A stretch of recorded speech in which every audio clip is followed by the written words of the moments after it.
So I have a question about Trilateral security cooperation, United States and Republic of Korea and Japan.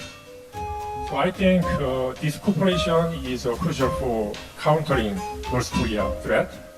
So what direction do you think about exercise or training for this cooperation should take in the future?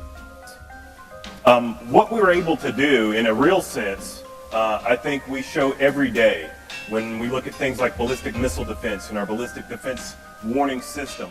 I think that's the greatest recognition that I could share with anybody about why it's important. When threats are existential, we somehow seem drawn to one another, and we do those things that are absolutely necessary. But it needs to be sort of de rigueur. It needs to be a thing that's habitual, and we have to remove the obstacles to doing this. And the question I always ask myself is, if my family's on the peninsula, I want every partner we can bring to come and train. There's an old saying that the old sergeants know that you're going to fight the way that you train. You're going to train the way that you want to fight. And we have to do that to recognize that we're not looking for a fight, but we want to be ready. And it's too late to get ready when you need it. You've got to be ready well ahead of time. And that's why we exercise. And we have to continue to exercise that way and experiment that way so that we know that we're interoperable. The human interoperability is easy. The procedural interoperability is easy. The technological interoperability that's born of the training between those three nations is of critical importance.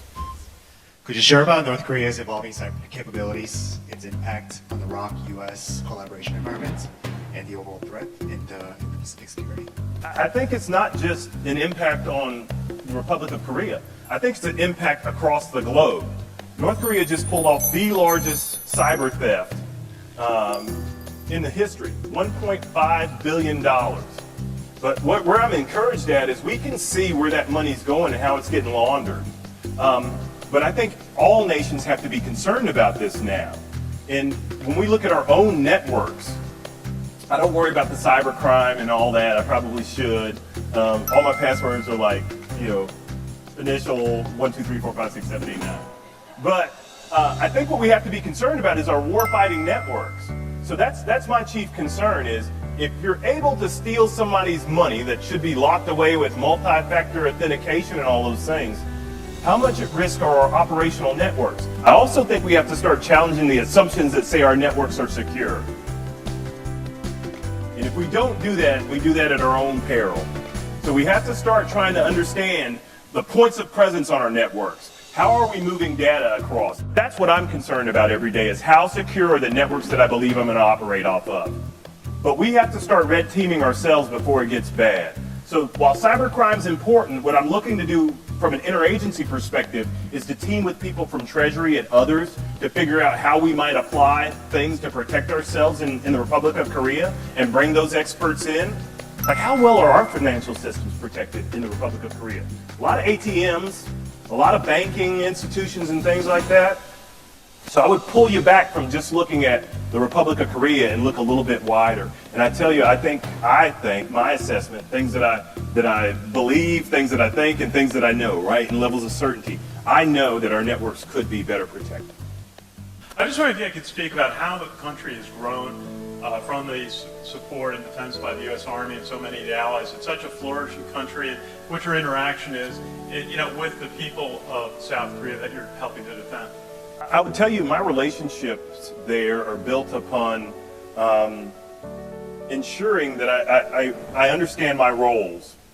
I was told early on when I took command that the Korean people did not understand why I'm in charge of everything.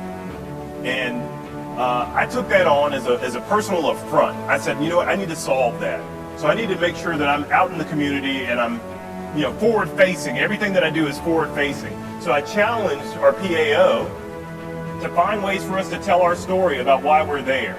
I talked to the Air Force Academy, and I talked to the KDVA Association to tell them about what I believe my job is on the peninsula.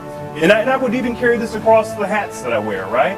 So in USFK, I need to assure the partner every day that we are present, we're committed, and we understand what they need to do to get better every day.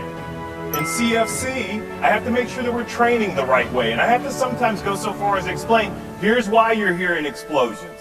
Because if we don't train this combined artillery exercise right now, if we don't fly our helicopters together, if your jets can't meet the Japanese jets in the East Sea and link up for a bomber task force, then we'll be left wondering why you're not still the nation that you are right now.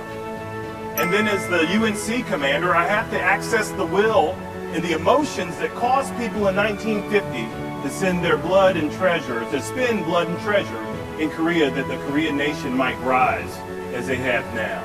All these things done for a reason.